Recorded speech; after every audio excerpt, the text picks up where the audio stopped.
Tries fast. මෙහෙන් දැම්මා එහෙන් ගත්තා. එළඹෙන වෙසක් සතිය නිමිත්තෙන් දිවයින පුරා පිහිටි මස්මාංශ අලවිසැල් රේස් බුකි කැසිනෝ ශාලා සමාජ ශාලා සහ සුරාසැල් වසා තැබීම පිළිබඳව රජයෙන් විශේෂ නිවේදනයක් නිකුත් කර තිබෙනවා. මැයි මාස 10 වනදා සිට මැයි මාස 16 වනදා දක්වා වෙසක් සතිය නම් කර ඇති බවයි වාර්තා වන්නේ.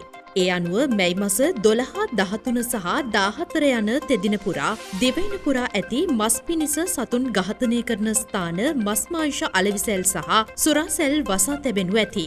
ඊට අමතරව සුපිරි වෙළඳසැල්වල මස් මාංශ අලෙවි කිරීම තහනම් කර තිබෙනවා. එසේම රේස් බුකි කැසිනෝ ශාලා සහ සමාජ ශාලා වසා තැබීමට කටයුතු කරන ලෙසයි රජය දැනුම් දී ඇත්තේ.